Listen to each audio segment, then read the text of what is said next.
party, All India Trinamool Congress, I rise to speak on the motion of thanks on the President's address. I wish to start by quoting from the renowned Bengali poet Sukumar Rai, Rode ranga iter paja, tar opore boshlo raja, ঠোঙা ভরা বাদাম ভাজা খাচ্ছে কিন্তু গিলছে না ঘেমে ঘেমে উঠছে ভিজে ভেবা চাকা একলা নিজে হিজিবিজি লিখছে কি যে বুঝছে না কেউ একটুকু A king dressed in warm clothes at the height of summer is chewing peanuts and writing nonsense on a slate. He is totally distant from reality. He is in fact living in a state of denial, the state of denial. Denial of the present day reality, sir. This is what is the mentality of this government. It is a denial of the present day reality government. That is why this government gets a grade D. If the Honorable President's address on this government's performance had to be given a grade, it would be given a grade. It is in denial, denial, denial. The Modi government is in denial of the lived reality of citizens.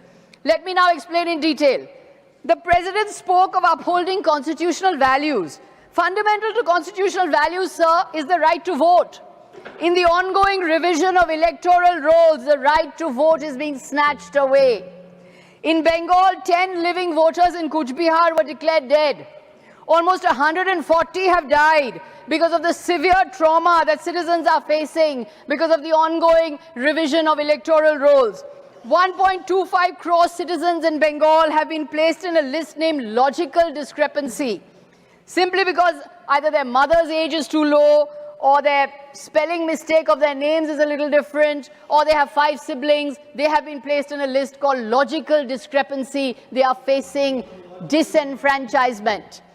A software has created this list. Can technological software determine citizenship? Can an algorithm be allowed to decide who can vote and who can't? Nobel laureate Amartya Sen. Sir, Amartya Sen has been summoned for a hearing. So has Mohammad Shami. So has Jhulan Goswami, top cricketers. And there has been not a word of reassurance from the top constitutional office that the right to vote will be protected. Does this government know? Does this government know the pain that citizens are going through because of this exercise? It doesn't know because it is a grade D government, living in denial government. Denial, denial, denial. Only thinking about the long term. As John Maynard Keynes said, sir, in the long term we're all dead. What about the present reality? What about the present reality? Their denial of the present reality. Number 2 example of denial of reality. The respected President said the government is building a system free of corruption and scams. Sir, this is laughable. A series of reports by none other than the Controller and Auditor General, tabled at the end of 2025, has said that the much touted direct benefit transfer or DBT payments is seeing fraud to the tune of thousands of crores. There are large-scale fraud and mismanagement in GST collections. The CAG has flagged 22,000 crore worth of irregularities in GST collections. I'm not saying this, sir. This is the Controller and Auditor General, a constitutional body. The CAG has found massive anomalies on the Skill India portal. Digital systems, the so-called game changer of this government, are enabling fraud on a gigantic scale through ghost payments, data scams, transfers to ineligible beneficiaries. The direct benefit transfer scheme, according to the CAG, is shot through with data rackets and swindling on a huge scale. Thousands of crores of rupees are flowing into DBT systems without checks. There are reports of massive scams in BJP-ruled states, massive scams. In Goa, the cash for jobs scam has played out. In Madhya Pradesh, there have been repeated reports of corruption scandals. In BJP-ruled Uttarakhand has seen a series of scams. The Home Guard uniform scam. Tragically, sir, the media and the press has been captured. The media and the press, they have captured. That is why these scams are not investigated and do not make headline news. But they are scams nonetheless. The Enforcement Directorate, the ED, the election department of the ruling party, never raids ruling party politicians. 95% ED cases are against the opposition. The ED has even raided our own party office just before assembly elections. But the ED does not touch the BJP. Of 25 opposition leaders who crossed over to BJP since 2014, 23 have got a clean chit from the so-called ED washing machine. Is this a scam-free government, sir? No, it is not a scam-free government. Those who say it is scam-free are living in denial, denial, denial. D-grade government, denial of reality government. Number 3 example of denial of reality. The Honorable President spoke of India being the fastest growing major economy and keeping inflation under control. But today, India is one of the most shockingly unequal nations in the world.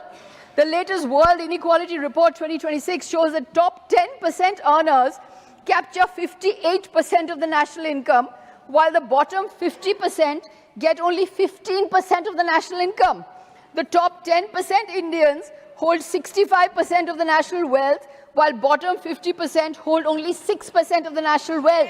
83% Indians, sir, 83% Indians are living on less than rupees 171 per day. Shame. So when the Honorable President says the government is moving forward on the Reforms Express, what Reforms Express are we talking about? A constitutional address should be a diagnostic exercise, not a celebratory victory poem. A constitutional address should be a moment of institutional introspection. But this government cannot introspect because it is in denial of the present-day reality. That is why it is a D-grade government.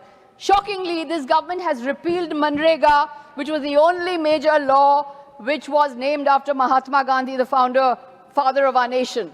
The government inherited this scheme from past governments, and in difficult conditions, Narega was hailed and gained global recognition for being a lifeline of the rural poor. The president said the new VBG Ramji law will provide 125 days of work. But this is nothing but an illusion because sufficient funds are simply not being allocated. This government has consistently lowered budget allocations to Narega. How will it provide 125 days of work? Is the D-grade government, the denial of reality government, aware of rural distress? It is not. Farmers' protests have registered a 5-fold increase since 2017. There were 34 farm protests across 15 states in 2017, rising to 165 protests across 22 states in 2020-2021. Farm suicides account for 6.3% of total suicides in the country. But the president said there is a new momentum to rural development. What new momentum to rural development, sir? All this government knows is denial, denial, denial. Grade D government, denial of reality government. What about the state of the rupee? When the UPA was in power, a former Gujarat chief minister, who we know very well, compared the rupee to the age of the then prime minister. Should we make similar remarks today when the rupee is in free fall? The D-grade government is in denial of the problem, practices distraction, and uses division as political strategy. Just like the king who munches peanuts on a hot day wearing warm clothes is in denial of government, is in denial of reality. That is the kind of denial they are under. So, the president mentioned that the government is creating a powerhouse of green growth. Green growth. Did I hear that right? The president did not by one word mention India's toxic levels of air and water pollution.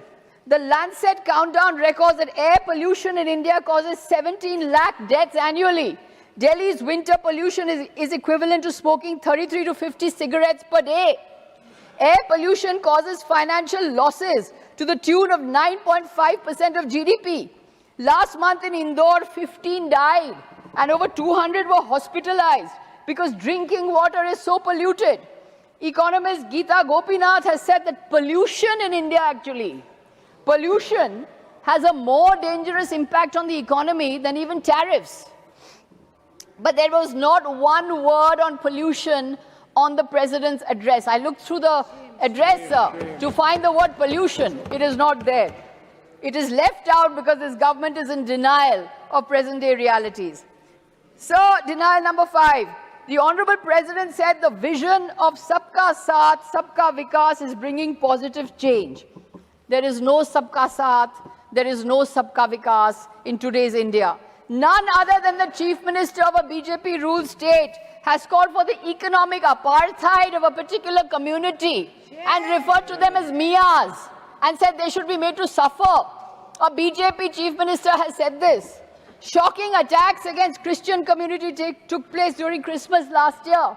Over 800 cases of violence against Christians took place in 2024. This government needs a reality check on Sabka Saath, Sabka Vikas. Offences related to religion increased by almost 50% from 2021 to 2023. India Hate Lab records over 1,300 cases of hate speech in 2025, an average of more than 3 hate speeches per day. 3 hate speeches per day. A Kashmiri shawl seller, an 18-year-old Kashmiri shawl seller, was recently attacked in Dehradun, only the latest in the list of such incidents. Will this government accept? No, because this is the denial of reality government. Denial, denial, denial, D for denial, grade D government. Denial of reality number 6. The Honorable President said lakhs of youth are being provided jobs. The anecdotal evidence, sir, says otherwise. Why did almost 25 lakh youth, many of them PhDs, MBAs, law graduates, apply for 50,000 Class 4 peon jobs in Rajasthan? In 2024, Haryana Kaushal Rozgar Nigam reported